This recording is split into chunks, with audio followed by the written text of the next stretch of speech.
സഹോദരങ്ങളെ, എല്ലാവർക്കും നമസ്കാരം. നമ്മുടെ കേരളത്തിൽ ആയുസ് വർദ്ധിക്കുകയാണ്. ആനുപാതികമായി ഇന്ത്യയിലെമ്പാടും അങ്ങനെ സംഭവിക്കുന്നുണ്ട്. ലോകത്തും അങ്ങനെ തന്നെ. ഇനിയുള്ള കാലങ്ങളിൽ അങ്ങനെ ആയിരിക്കും. ആയുസ് വർദ്ധിക്കുക എന്ന് പറയുന്നത് ഒരു വലിയ ചർച്ചാ വിഷയമാകുന്നതേയില്ല. എന്തുകൊണ്ടാണ് അങ്ങനെ സംഭവിക്കുന്നത്? നമ്മുടെ ആധുനികത എന്നത് ഏറെ മെച്ചപ്പെട്ട ഒരു ജീവിതം എല്ലാ ജനങ്ങൾക്കും നൽകുന്നുണ്ട്. അതിൻ്റെ ഫലമായിട്ട് ക്ലേശങ്ങളും ബുദ്ധിമുട്ടുകളും ഒക്കെ കുറവാണ്. പൊതുവെ എല്ലാവർക്കും എന്നല്ല, ബഹുഭൂരിപക്ഷം പേർക്കും. ആ സ്ഥിതിയിൽ അവരുടെ ശാരീരിക സ്വസ്ഥതയും മാനസിക സ്വസ്ഥതയും എല്ലാം ഏറെയായിരിക്കും.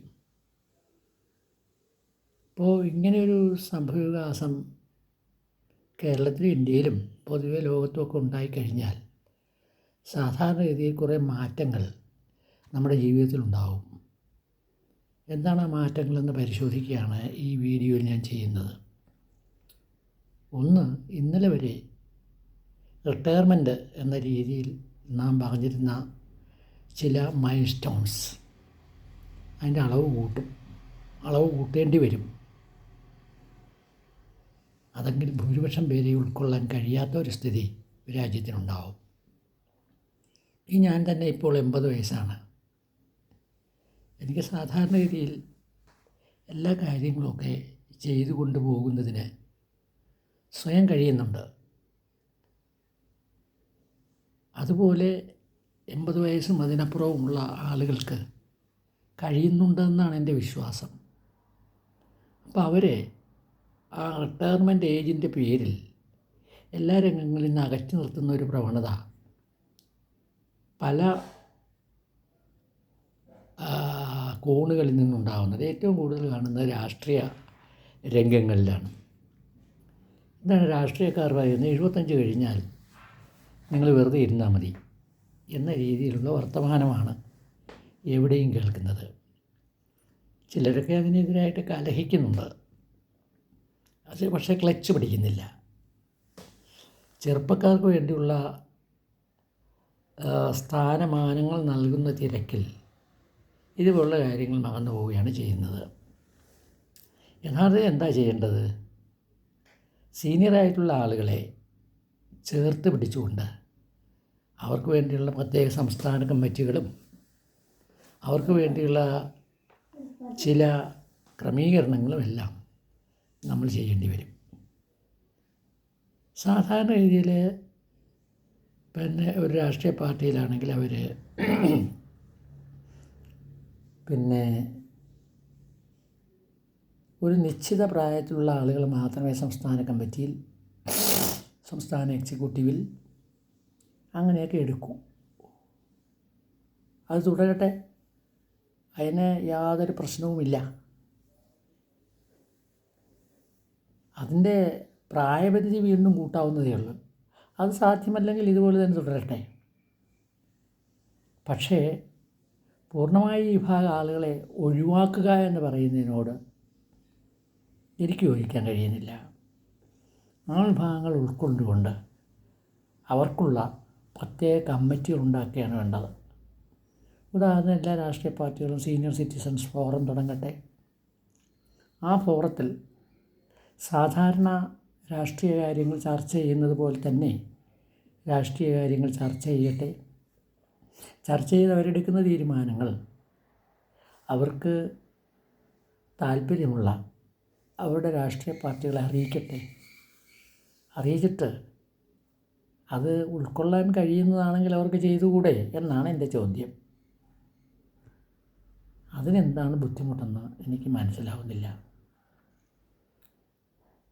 ഇപ്പോൾ ജി സുധാകരനെ പോലെയൊക്കെ കഴിവുള്ള ആളുകൾ, കഴിവ് തെളിയിച്ച ആളുകൾ, പാലോളി മുഹമ്മദ് കുട്ടി, ജി സുധാകരൻ, അങ്ങനെ ഒട്ടേറെ പേർ നമ്മുടെ ഇപ്പുറത്താണെങ്കിൽ UDF വയലാർ രവി, AK ആൻ്റണി, അങ്ങനെ തുടങ്ങിയ ഒട്ടേറെ പേർ ഒക്കെ അങ്ങ് പുറത്ത് നിൽക്കുകയാണ്. അവരുടെ ഒരു ഫോറം ഉണ്ടെങ്കിൽ അവർക്ക് അവിടെ ചർച്ച ചെയ്ത് അവരുടെ